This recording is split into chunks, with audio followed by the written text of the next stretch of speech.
CTS 두란노 성경교실 가족 여러분 안녕하세요. 안녕하세요.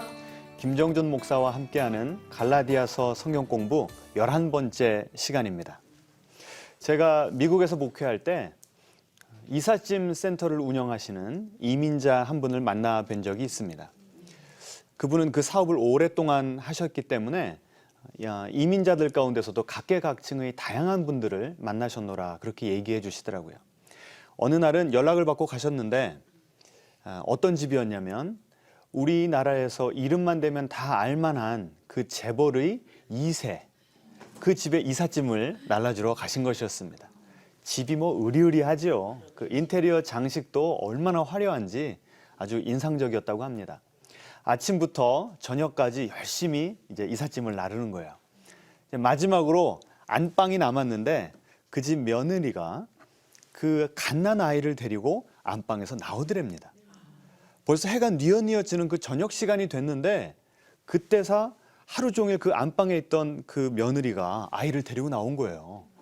이분은 깜짝 놀랐답니다. 여러분, 갓난 아이들은 어때요? 자주 울잖아요. 그런데 이분이 그 하루 종일 그 집에 있었는데도 아이의 울음소리를 들어본 적이 없었다는 거예요. 그래서 너무 신기해서 이분이 스스로 생각을 해봤답니다. 이 아이는 왜 안 울었나? 그랬더니 결론이 딱 나오더랍니다. 울 필요가 없는 아이라는 거예요. 왜 그럴까요? 재벌 집안에 태어난 아이기 때문에. 우리가 슬프고 어려운 일이 많고 한계에 부닥칠 때마다 우리는 울잖아요. 그런데 그 아이는 어디서 태어났기 때문에? 재벌 집안에서 태어났기 때문에 울 일이 없더라. 스스로 그렇게 해석이 되더랍니다. 참 그 가슴이 좀 짠하더라고요. 예.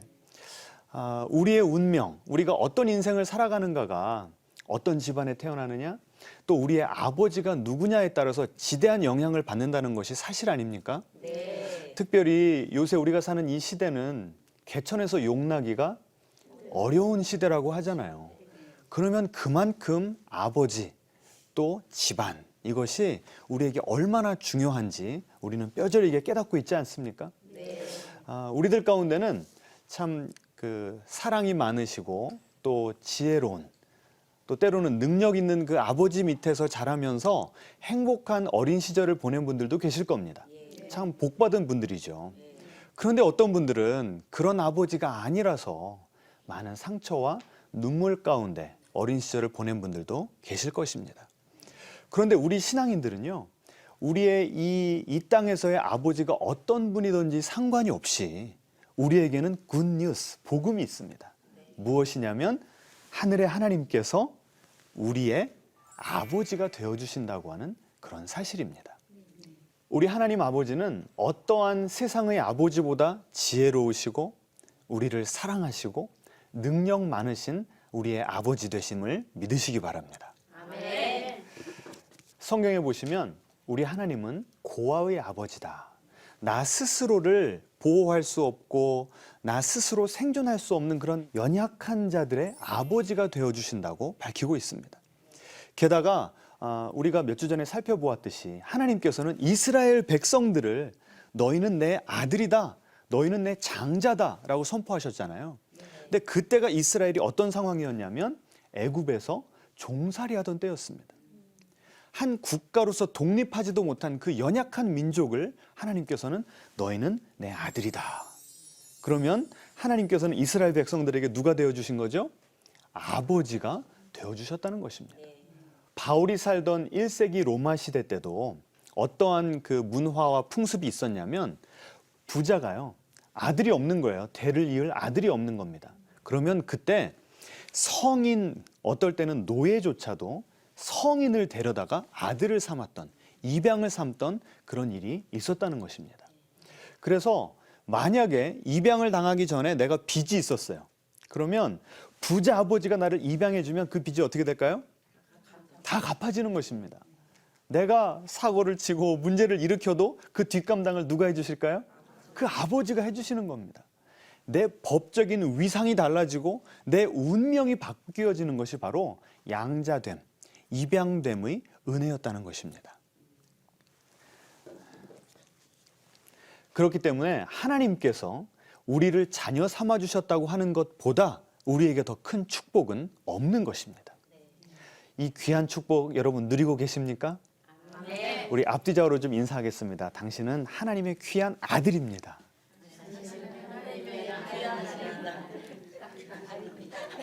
제가 말씀드렸죠. 왜 딸이라고 하지 않고 아들이라고 했는지. 아들일 때야만, 그 고대 시대에는 아들에게만 무슨 권리가 있었습니까? 유산을 상속받을 권리가 있었다는 것입니다. 예. 그래서 기분 나빠하지 마시고, 나는 그 온전한 아들됨을 누릴 수 있는 자격을 받은 사람이구나. 이렇게 생각하시면 되겠습니다. 자, 그러면 오늘 우리가 살펴볼 내용은 무엇이냐면, 하나님께서 우리를 아들 삼아 주시기 위해서 하신 일이 무엇인가?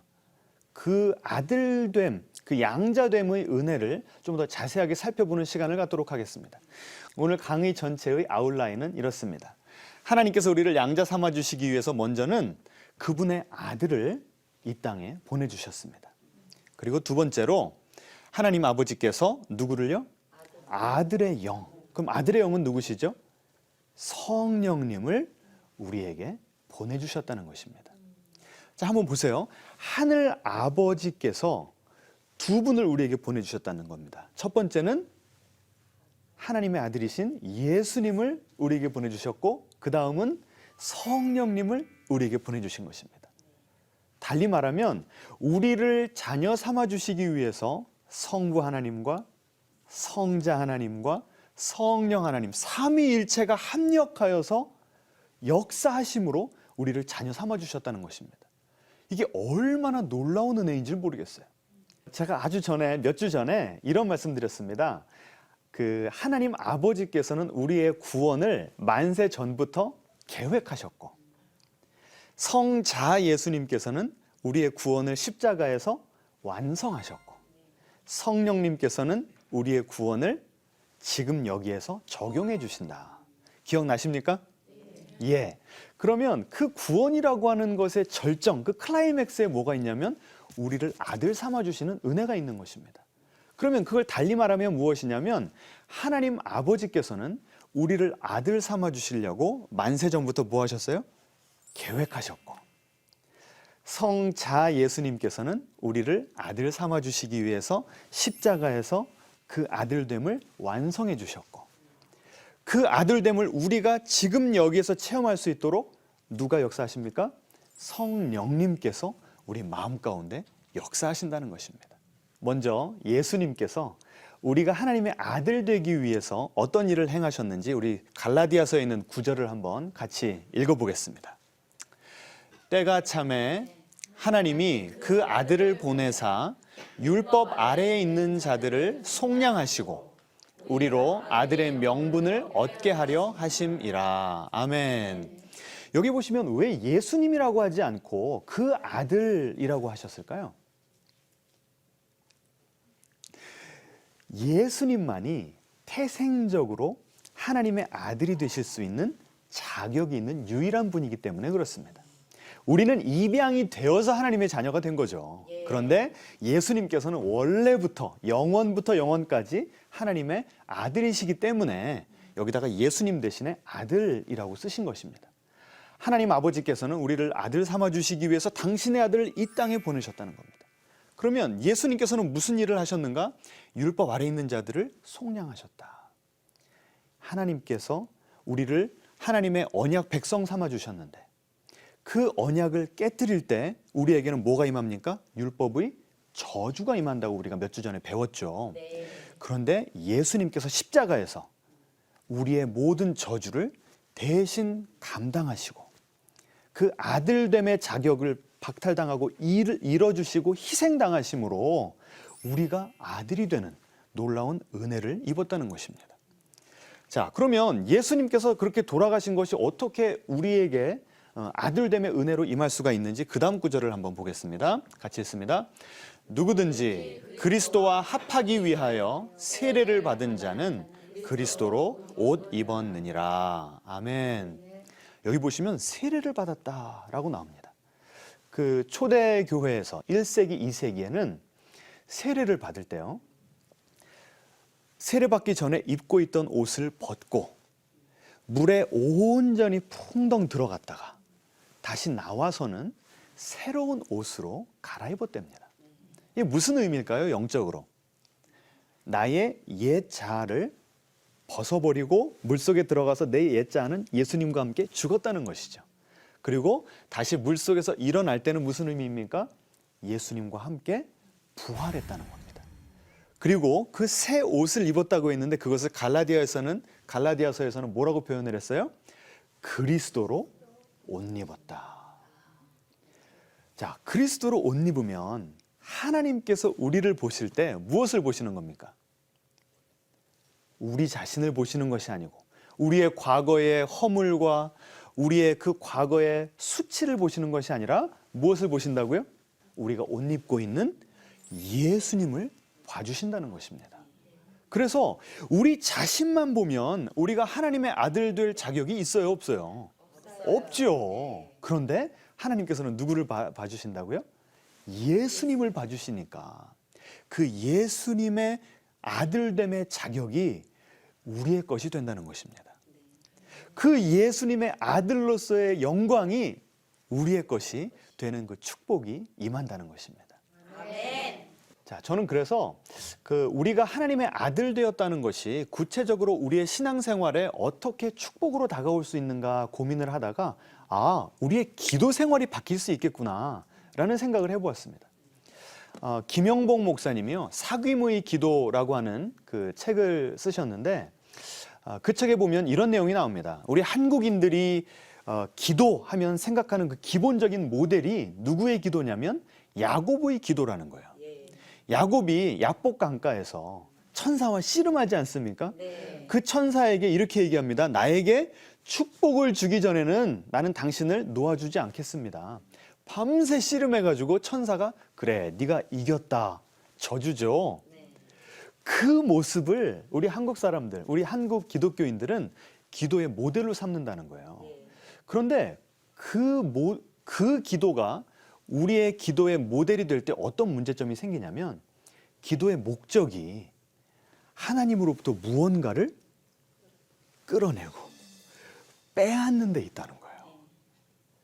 기도의 목적이 하나님으로부터 무언가 그 축복을 받는 데 있다는 겁니다. 그래서 만약에 내가 그 축복을 못 받았어요. 그러면 내 정성이 부족하다는 겁니다.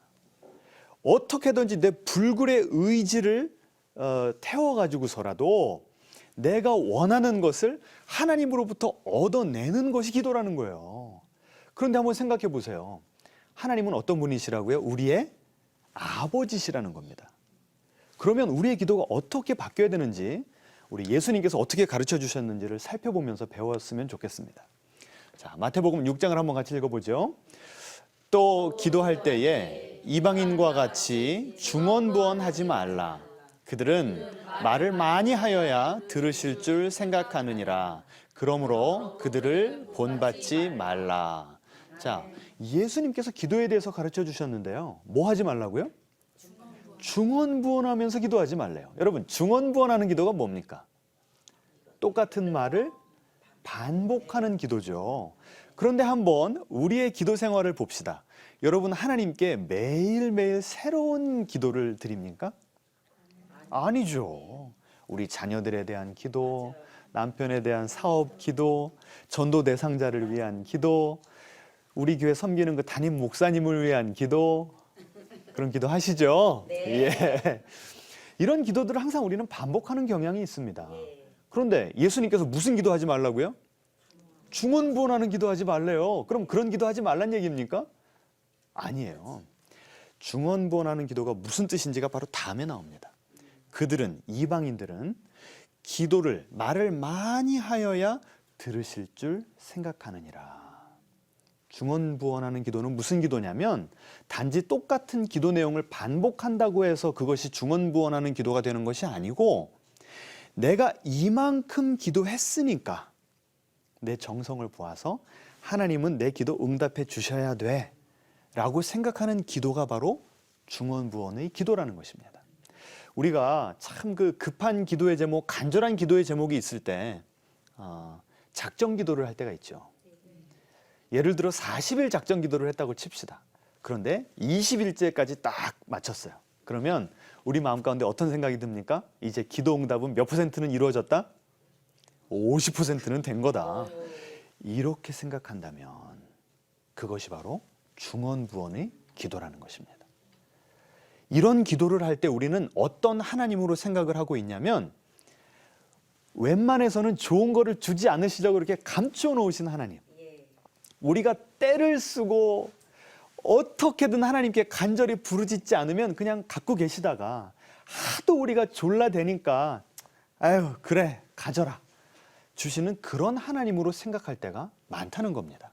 그런데 하나님께서 우리 하늘의 아버지가 되시면 우리의 기도가 어떻게 바뀌는지 자 한번 같이 읽어보죠. 너는 기도할 때에 내 아버지께 기도하라. 구하기 전에 너희에게 있어야 할 것을 하나님 너희 아버지께서 아시느니라. 여기 지금 6장 6절과 8절 그 두 절에 계속 하나님이 우리의 아버지라는 것을 강조합니다. 그러니까 기도할 때는요. 정말 중요한 것이 내가 얼마나 간절하게 오랫동안 기도했나 보다 내 기도를 듣고 응답해 주셔야 되는 분이 나의 아버지시다라고 하는 사실이 더 중요하다는 것입니다. 게다가 더 충격적인 것은 무엇이냐면 하나님 아버지께서는 우리가 기도하기도 전에 뭘 알고 계신데요? 내가 무엇을 필요로 하는지를 알고 계신대요. 그러면 기도할 필요가 있을까요? 없을까요? 없어요? 오히려 그분께서 내 필요를 잘 알고 계시기 때문에 그리고 좋은 아버지가 되셔서 응답해 주시기를 원하시는 분이시기 때문에 그 하나님의 아버지 되심을 인하여 우리는 더 담대하게 하나님께 구할 수가 있는 것입니다. 저는요 저희 아들이 와가지고요 뭐 사달라고 구할 때 물론 귀찮을 때가 있죠. 그런데 저 녀석이 나를 아버지로 인정해 주는구나 라는 생각이 드니까 행복하더라고요.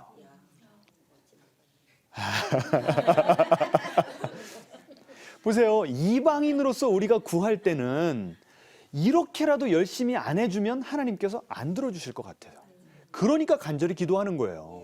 그런데 아들로서 구할 때는요 하나님께서 들어주실 것을 믿기 때문에 우리가 더 간절하게 더 담대하게 구할 수 있는 것입니다. 게다가 우리 하나님은 지혜로우신 아버지세요.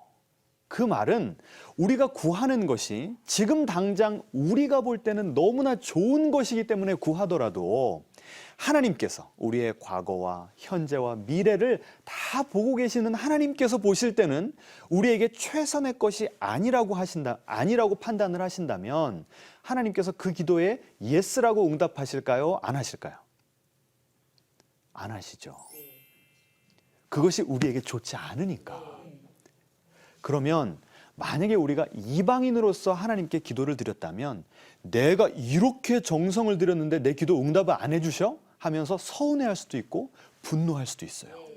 그런데 아버지께 기도했는데 사랑 많으시고 지혜로우신 그 아버지께 기도했는데 하나님께서 나에게 응답을 안 해주신다면 상처를 덜 받는다는 것입니다.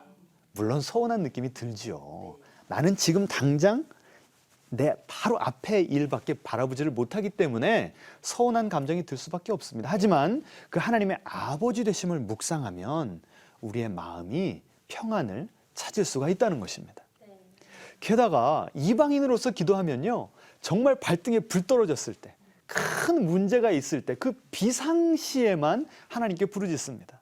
그런데 하나님이 우리의 아버지 되시면 더 이상 무언가를 얻기 위해서 기도하는 것이 아니라 사귐의 기도. 하나님과 뭐 하기 위해서요? 친밀한 교제를 나누기 위해서 우리가 기도를 하게 된다는 것입니다. 자, 하나님께서 아버지 되신다는 사실이 우리의 기도를 이렇게 바꿔놓는 것입니다. 자, 이제 여러분 아들로서 기도하시겠습니까? 이방인으로서 기도하시겠습니까? 아들로서 기도하시는 여러분 되시기를 축원합니다. 자, 그런데 문제는 여기에 있습니다.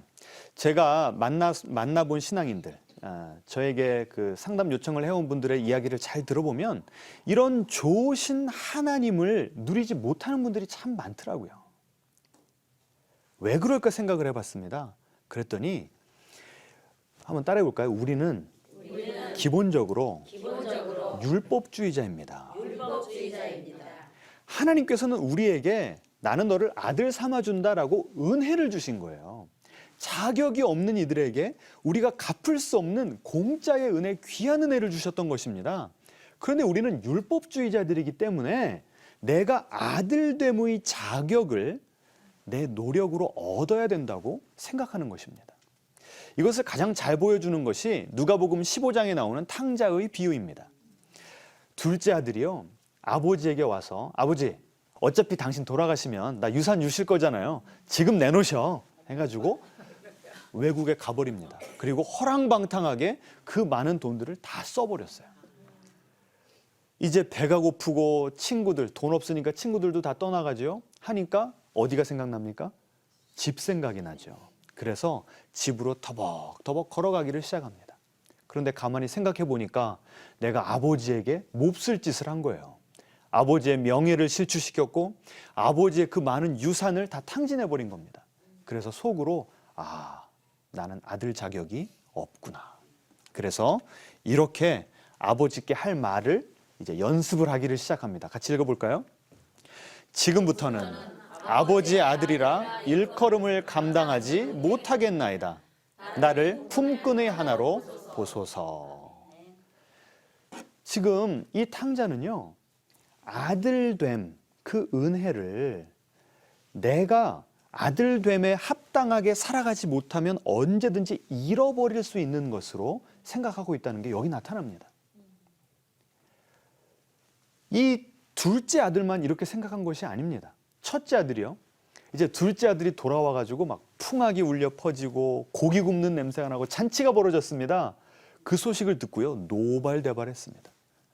나는 아버지를 위해서 얼마나 열심히 일했는데 저 자격도 없는 저 녀석을 아들의 위치를 다시 회복시켜주는 것에 대해서 노발대발합니다. 그러면서 이렇게 얘기해요. 첫째 아들의 말을 한번 같이 읽어보죠. 내가 여러 해 아버지를 섬겨 명을 어김이 없거늘. 자, 명을 어김이 없었다. 완벽하게 순종했다는 거예요. 그러면 첫째 아들은 적어도 겉으로 볼 때는 효자예요, 불효자예요? 효자죠. 둘째 아들은 완전 불효를 행했는데 첫째 아들은 효자 중에 효자인 것입니다. 그런데 앞에 그 구절을 보세요. 내가 여러 해 아버지를 섬겼다. 영어로 보시면 섬겼다는 것을 slaving, 이 slave라고 하는 단어를 씁니다. slave가 뭔지 아세요? 노예입니다. 노예. 아버지는 지금 이 효자 이 첫째 아들을 아들로 여기고 있었음에도 불구하고 이 첫째 아들은 아버지를 누구로 생각했냐면 노예 주인. 그 노예 주인의 채찍이 두려워서 그 앞에서 벌벌 떨면서 열심히 억지로 일하는 내 모습. 나는 당신의 노예입니다. 라고 얘기한 것입니다. 한번 보세요. 첫째 아들은 아버지에게 순종하는 모습이었습니다. 둘째 아들은 아버지에게 대놓고 불순종을 했습니다. 겉모습만 보면 둘이 달라도 그렇게 다를 수가 없어요. 그런데 그들의 마음을 보시면 어때요? 내가 아들이 되려면 아버지를 위해서 무언가를 해야 되고 그 자격을 얻어야만 된다라고 생각했던 그 점에서는 첫째 아들이나 둘째 아들이나 똑같았다는 것입니다. 이게 바로 우리의 모습이에요. 우리들 가운데는 지금 둘째 아들처럼 살아가는 분들이 계십니다. 그리고 또 어떤 분들은, 특별히 교회 안에 계신 분들은 첫째 아들처럼 살아가는 분들이 많아요. 그런데 첫째 아들이나 둘째 아들이나 아버지의 아들됨의 그 놀라운 축복, 놀라운 은혜를 못 누리기는 매 한 가지라는 것입니다. 우리 하나님께서는 이런 모습을 너무나도 안타깝게 여기신 것입니다. 우리 하나님 아버지는요, 그 누가복음 15장에 나온 그 탕자의 아버지를 보세요. 그 아버지는요, 강요하지 않으시는 아버지였습니다. 너 나 사랑해야 돼 라고 그 가진 재산으로 아들을 좌지우지하는 분이 아니었습니다. 네가 네 스스로 내가 너를 얼마나 사랑하는지 깨달을 때까지, 물질의 손해를 보면서까지 나는 너를 놔줄게 하는 좋은 아버지셨습니다.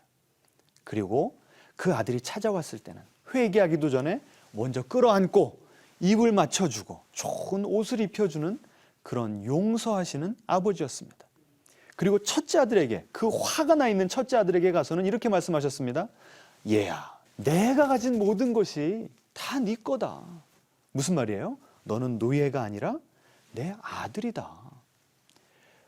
모든 것을 다 주시는 넉넉하신 아버지라는 것입니다. 그런데 우리의 그 율법주의자적인 성향 때문에 하나님의 아버지 되심을 못 누리는, 하나님의 그 아버지 되심을 누리지 못하는 것을 하나님께서는 너무나도 안타깝게 보시고 우리에게 당신의 아들이신 예수님만 보내주시는 것이 아니라 또 누구를 보내주셨다고요? 성령님을 보내주신 것입니다.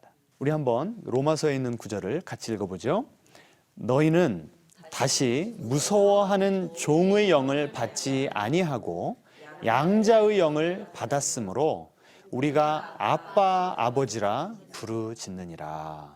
아멘. 너무나 귀한 구절입니다.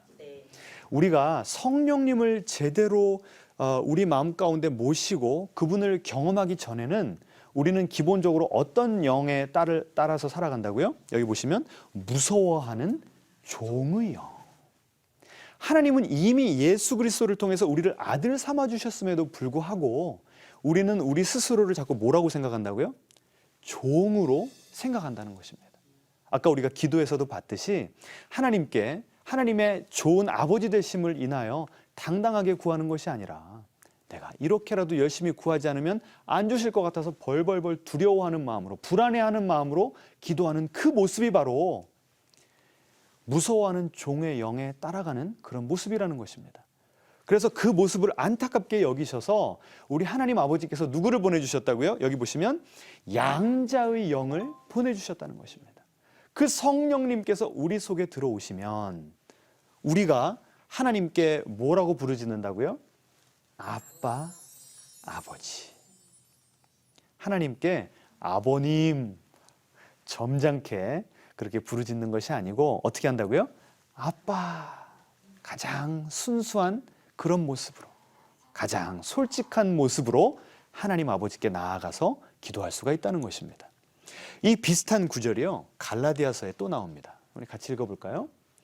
너희가 아들임으로 하나님이 그 아들의 영을 우리 마음 가운데 보내사 아빠, 아버지라 부르게 하셨느니라. 아멘. 지금 그 똑같은 성령님을 우리 마음 가운데 보내주신대요.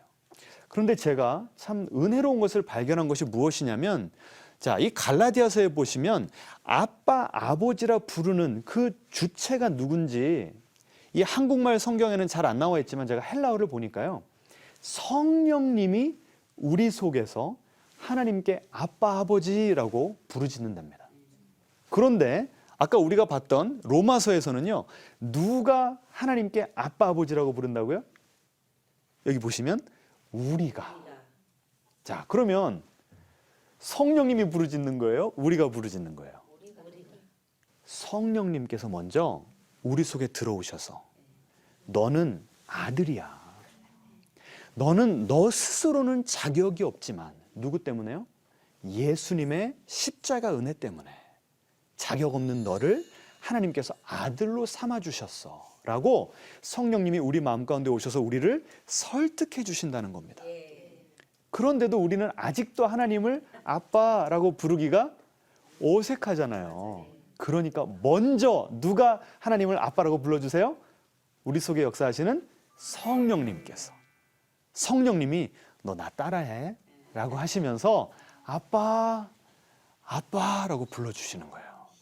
그러면 그 성령님의 감동되어서 그 성령님의 아빠라고 하는 그 음성이 우리 영혼 가운데 메아리 치면서 공명이 되어서 우리 또한 하나님을 누구로 부를 수 있다고요? 아빠. 우리 한번 따라해 보겠습니다. 아빠, 아버지. 아빠, 아버지. 아빠, 아버지. 아빠, 아버지. 이 성령님이 우리 마음 가운데 오실 때 우리는 진정으로 하나님이 내 아빠시구나 라는 것을 맛보아 알 수 있다는 것입니다. 이 아빠, 아버지라고 하는 표현은 예수님께서 하나님께 기도할 때 그 하나님께 부르던 호칭이었습니다. 자, 그 구절이요. 마가복음 14장에 나옵니다. 이 구절은요.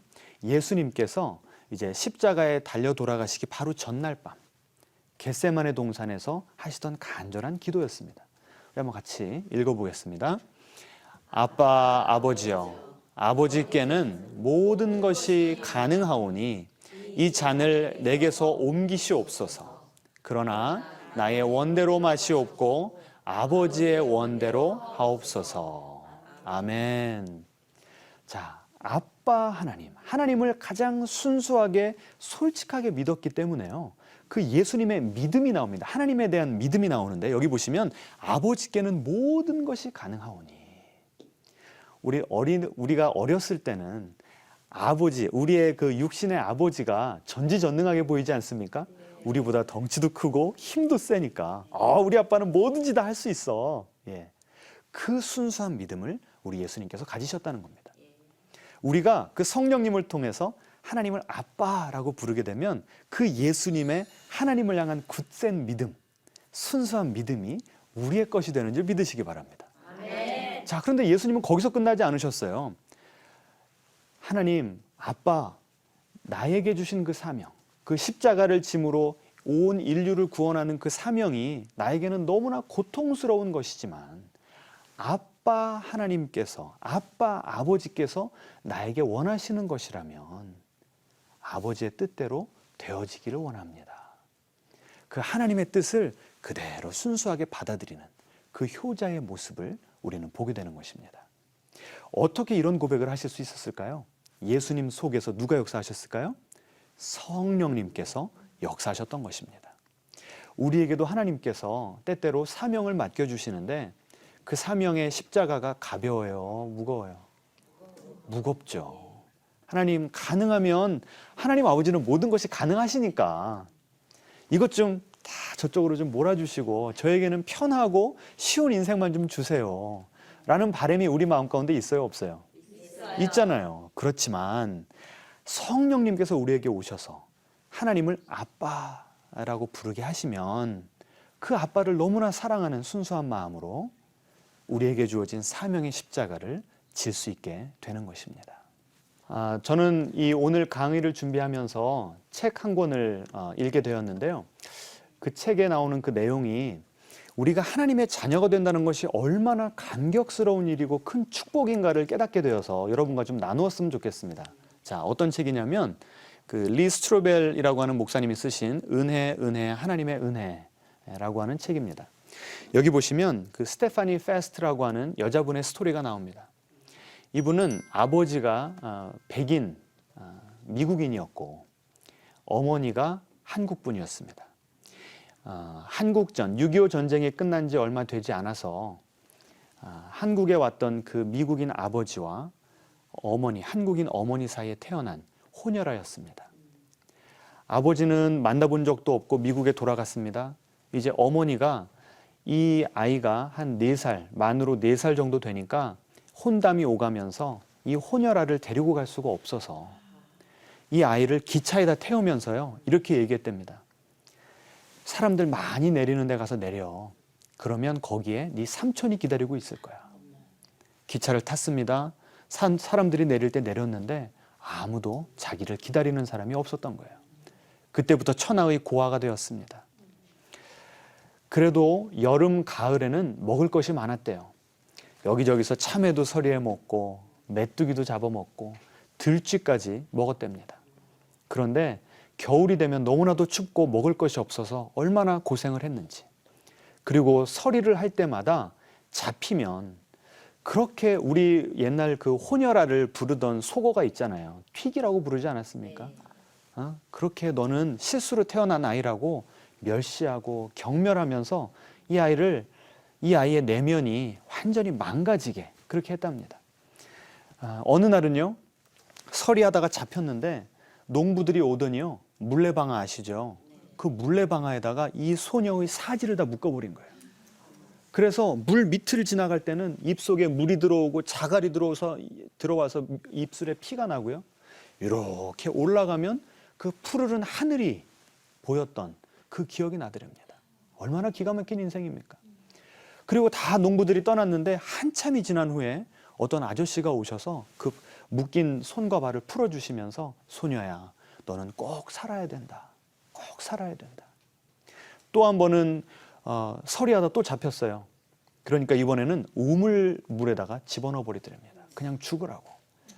그런데 또 어떤 할머니가 오셔서 양철로 된 그 통을 집어넣으시더니 낑낑낑 대면서 이 소녀를 구원해내 주신 거예요.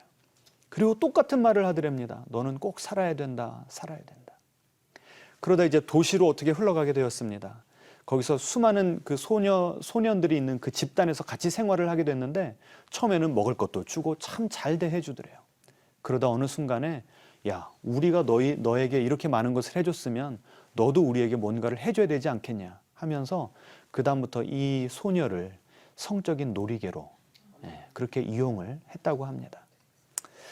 또 언제 한 번은 시장에서 무언가를 훔치다가 걸려가지고 이 아저씨들이요 어떤 그 빌딩에다가 건물에다가 자기 자신을 갖다 던져버린 거예요. 그런데 그 건물은요 아무도 살지 않는 그냥 그 들쥐들이 우글거리는 그런 곳이었다고 합니다. 그래서 너무 고통스러워서 아예 그 정신을 잃어버렸었는데 일어나 보니까 이 파란 눈을 가진 외국인이 자신을 쳐다보면서 간호를 해주고 있더래요. 알고 보니까 월드비전에서 나온 그 스웨덴에서 온 간호사였답니다. 원래는 어린아이들을 이제 입양시키려고 길거리에 버려진 아이들을 데려오는 것이 이 간호사의 그 맡겨진 일이었는데 신음소리가 나서 가보니까 이 소녀가 있더라는 거예요. 나이가 너무 많아서 나는 이 아이를 구할 수 없어 라고 돌아서는데 갑자기 하나님의 음성이 들리더랍니다. 저 아이는 내 것이다. 그래서 구해줬다는 거예요. 그래서 고아원에 갔습니다. 이제 한 9살이 되어서 고아원에서도 이제 나이가 많은 축에 속하니까 어린 그 갓난아이들을 돌보면서 살고 있었대요. 어느 날 덩치가 큰 미국인 부부가 왔습니다. 알고 보니까 미국인 선교사였어요. 어린 갓난 그 사내 아이를 입양하려고 왔었답니다. 하나이를 들어보면서 그렇게 사랑으로 쓰다듬어주고 그 안타까우면서 눈물을 흘려주는 그 분들을 보면서 야, 참 좋은 분들이구나라고 느껴서 자기도 모르게 한 발짝 한 발짝 그 선교사님 부부에게 다가가고 있었답니다. 그런데 그 아이들을 보던 그 남자 선교사님이 갑자기 이 소녀를 보더니 아이를 내려놓고 그 큰 손으로 이 소녀의 뺨을 이렇게 어루만져 주더랍니다. 그 느낌이 너무나 좋고 행복해서 야, 이 순간이 계속됐으면 좋겠다 했는데 하지만 동시에 내가 그런 사랑을 순수한 사랑을 받아본 적이 없는 거예요. 그래서 그 사랑에 어떻게 대응해야 될지를 몰라서 이 소녀가 뭐 했는 줄 아십니까? 그 선교사님, 백인 선교사님을 향해서 냅다 침을 뱉어버리고 도망을 갔답니다. 그리고 그 다음 날이 됐는데 그 선교사 부부가 또 온 거예요. 야, 나는 이제 죽었다. 얼마나 내가 야단을 맞을까 했는데 원장 선생님이 부르시더니 이렇게 얘기한 겁니다. 이분들이 너를 집으로 데려가기를 원하신다. 그때까지만 해도요, 자기를 식모로 데려가는 줄 알았답니다. 그런데 가니까 목욕시켜주고 잘 먹여주고 침대에다 뉘어주고 얼마나 잘해주는지. 자신이 그 집에 갔을 때 상태가요, 머리에 이가 너무나 많았고 속에 회충이 얼마나 많았는지 목구멍으로 한 번씩 넘어오더랍니다. 그렇게 병들고 연약한 아이였는데 이 부부가 맞아들여준 것이죠. 어느 날 이제 동네에 간 거예요. 그래서 그 동네 친구들에게 얘기한 겁니다. 아니, 나는 식모로 갔는데 저분들은 왜 나한테 일을 안 시키는지 모르겠다고. 그랬더니 친구 하나가 웃으면서 야, 너 그 집에 딸로 간 거야. 아니야, 나 식모로 갔어. 아니야, 딸이라니까. 아, 그래서 저분들이 나를 그렇게 사랑해 줬던 것이구나. 그때야 비로소 내가 딸이 되었다는 감격이 그 마음 가운데 샘솟더랍니다. 그래서요, 나는 이 집의 딸이다. 나는 이 집의 딸이다. 막 소리를 치면서 그 집에 가가지고 한국말도 못 알아듣는 그 엄마에게 엄마, 나는 이제 엄마의 딸이에요. 엄마의 딸이에요. 감격스럽게 끌어안고 울었다는 것입니다. 그런데요, 이 여자분이 그렇게 그 부모님의 사랑을 많이 받았음에도 불구하고 두려움이 있더랍니다. 이 부모님이 내가 그 엄마, 내 생모와 떨어져서 살았던 그 어떻게 살았는지 그 과거를 안다면 그 부모님이 나를 다시 고아원에다 데려다 줄 것 같은 그런 버림당할 것 같은 두려움이 있더래요. 그래서 부모님께 마음을 못 열었습니다. 그리고 사춘기가 됐습니다. 부모님께 반항하는 거예요. 그러니까 하다 안 되니까 부모님이 오셔서 이렇게 얘기했답니다. 나는 우리가 할 수 있는 것은 다 했으니 이제 우리는 너를 하나님께 맡겨드리겠다. 그런데요, 이 여자분이 그때서 처음으로 기도를 해본 겁니다. 하나님, 정말 살아계시다면 나에게 무언가를 좀 해주세요. 그랬더니 깨달은 것이 있어요. 야, 예수님이 나를 이해하시는구나 라는 것을 깨달았다는 겁니다. 그분이 이렇게 썼어요. 예수님도 픽이었잖아요. 참 기가 막히지 않습니까? 그 요셉, 예수님의 아버지인 요셉도 생부가 아니었잖아요. 그래서 그 예수님이 나를 이해하신다는 것이 그렇게 이해가 되면서 그렇게 예수님이 나를 이해하신다는 것이 큰 은혜로 다가오면서 그 다음부터 내 마음속에서요 울음이 터지더랍니다. 그 전까지는 나는 울면 내 인생이 더 비참해지니까 나는 결코 울지 않을 거야 라고 해서 내 마음이 돌처럼 단단해진 그런 상태였다는 거예요.